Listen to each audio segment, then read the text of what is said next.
I'm Lon Milo DuQuette, and I am not in the CIA. I do not work for the CIA. I deny that I work for or with the CIA. No matter what you may read on the internet or in conspiracy books, I am not the head or a minion of the Illuminati. Or, as far as I know, I'm not a space alien or a reptile. What I am is, well, it doesn't even do any good to say that, because there are those that say the fact that he denies it means that he is. It's a crazy world, and those of us who are interested in mystical matters, especially Westerners who are into magical or mystical subjects, have always been, because of the fact that for centuries the church has, the Catholic Church especially, has been very suspicious of alternate spiritual thought. And the study of these subjects, especially in the West, has had always been sort of a secret thing, done in secret, not because it's weird or evil or anything else. It's just because you could get yourself burned at the stake for being an herbalist or thinking about acupuncture, or you could literally get into trouble. So the discussion of these matters usually took place, or often had to take place, within the confines of groups who were sworn to secrecy for a form of self-protection. Obviously, that's not necessary anymore. You go to the bookstore and see all of the secret information just published out there with impunity. But the rumors and the suspicion still persists. And unfortunately, or much to my amusement, until it isn't my amusement, because I'm somewhat known to travel in those circles, I'm accused of being one of these space alien reptiles, shape-shifting time warpers. So I could just as easily confess that I am and get the same reaction as denying that's what I am. Okay, and especially where Crowley is concerned, obviously. 10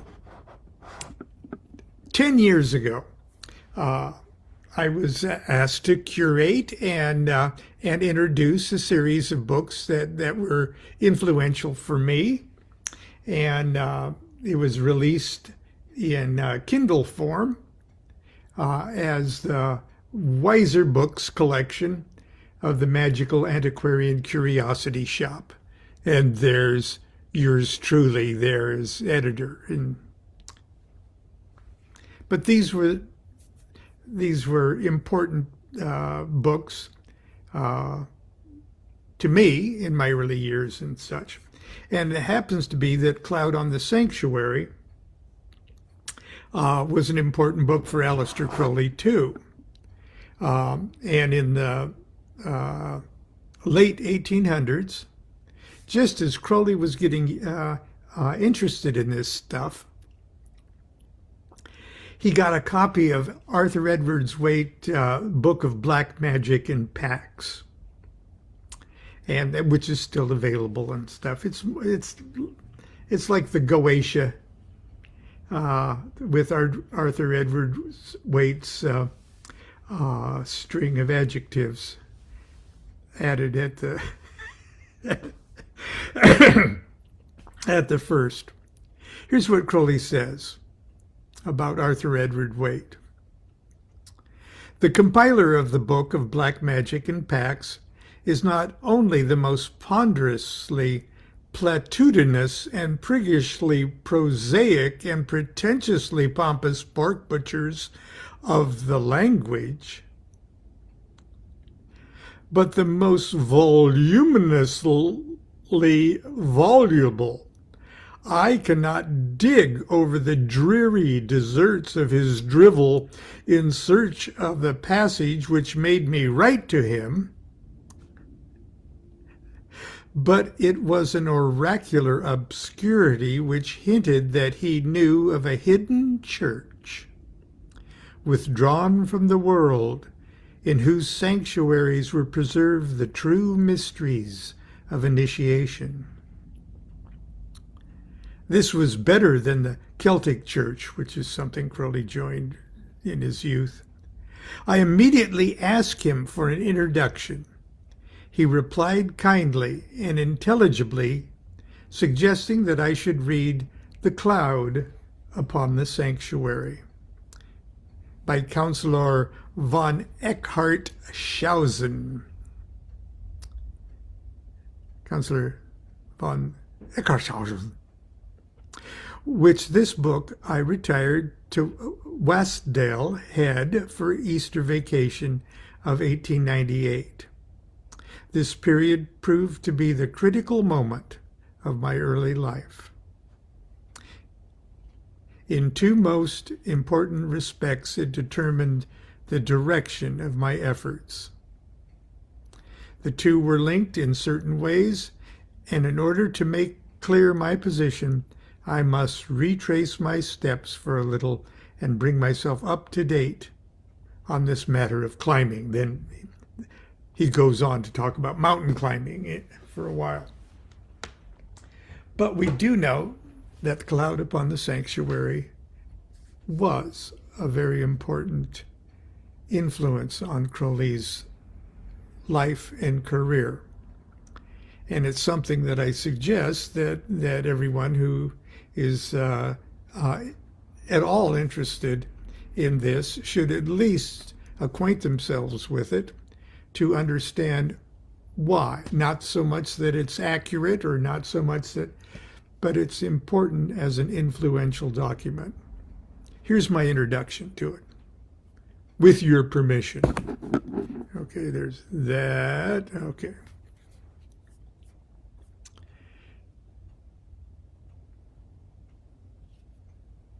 Yep, excuse me.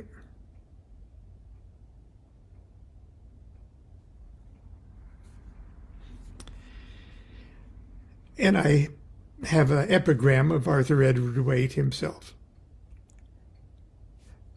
The cloud upon the sanctuary has, I believe, always remained in the memory of a few and is still destined still to survive, for it carries with it a message of very deep significance to all those who would look beneath the body of religious doctrine for the one principle of life which energizes the whole organism. Arthur Edward Waite. And this is Lon, okay?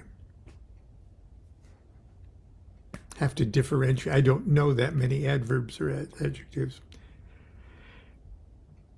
Even the most Pollyanna-ish among us will not deny that there is much unpleasantness in the world around us. I'm going to digress from myself. I watch very little commercial network type news, although I will watch PBS or public television news and listen to NPR, National Public Radio, and things like that. But I don't enjoy, trust, or like the influence so much of commercial news. Any news that contains advertising. Be that as it may, okay. I'm not crazy. I love to watch TV. But every morning, Constance and I watch Democracy Now! With Amy Goodman. It's an hour news show, and it gives us insight on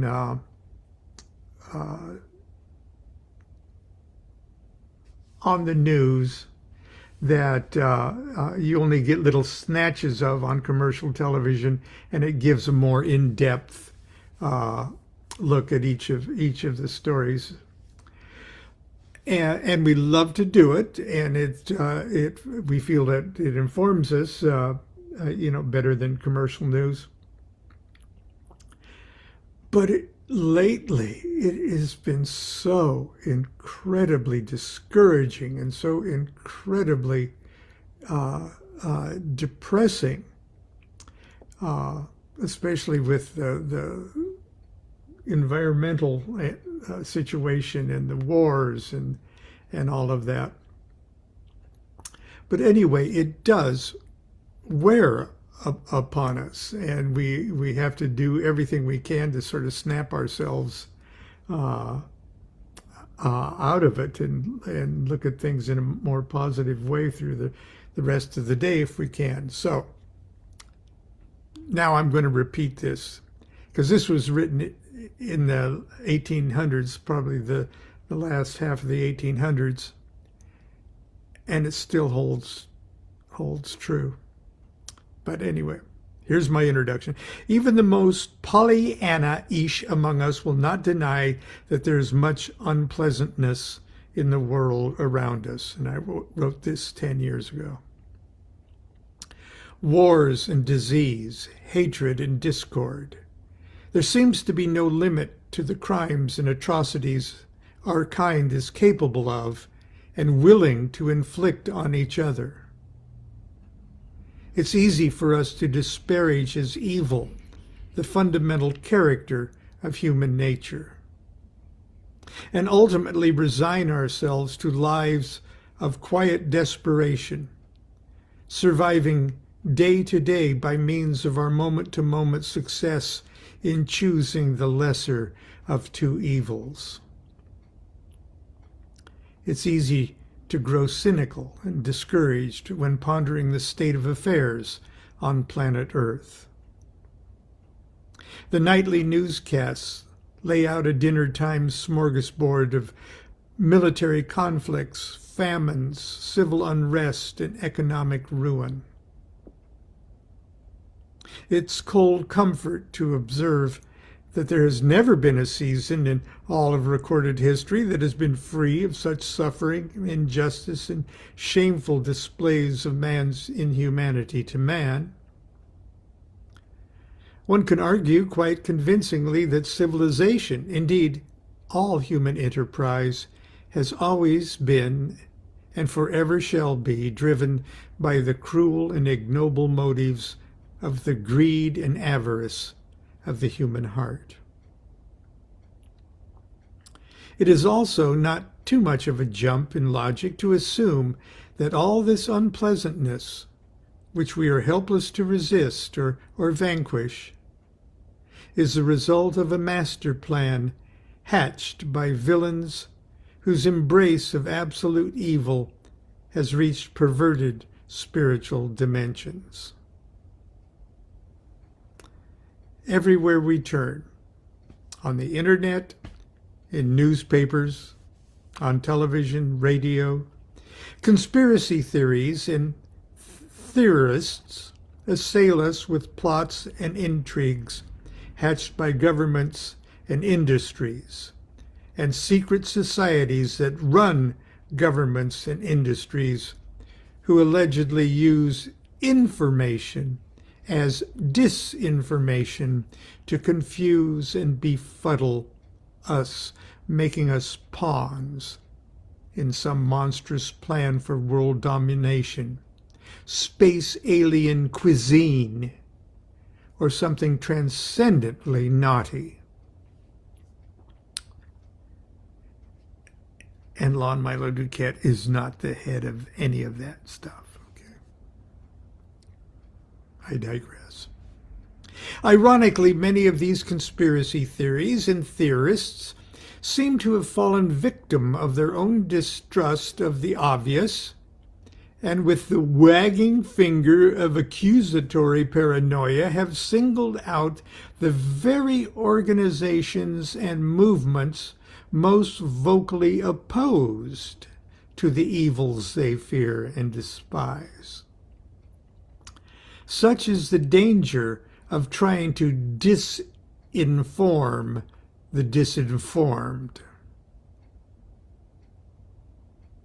Thus the Freemasons, the Rosicrucians, and the Illuminati, societies and movements that were founded upon the most admirable ideas of freedom of thought and the brotherhood of man, are now the, quote, agents of Satan, or the monolithic church, or the world bankers, or the Jews, or reptilian space aliens.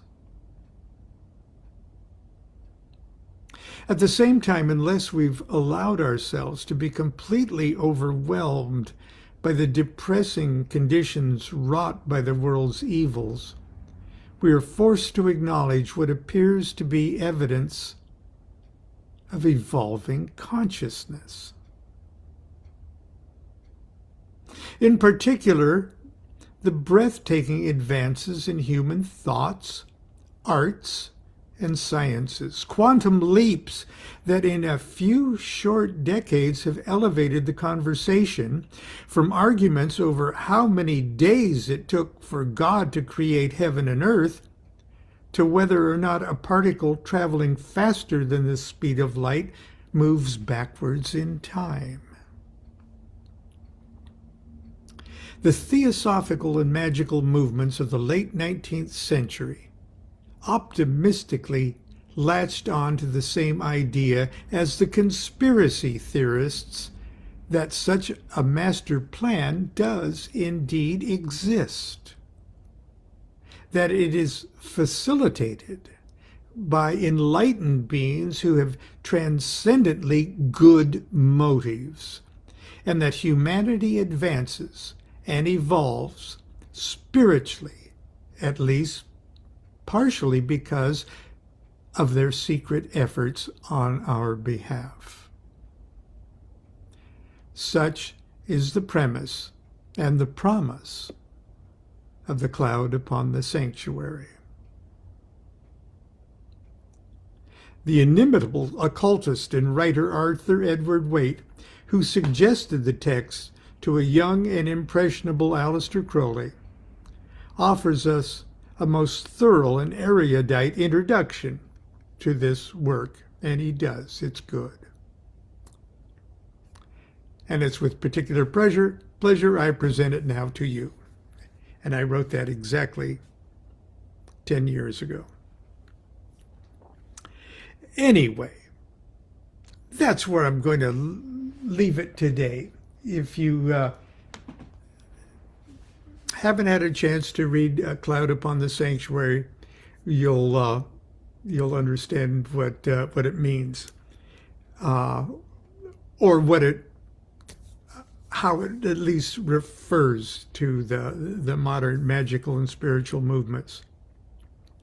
It's where this idea of the Great White Brotherhood working for the advancement of humanity more or less took hold.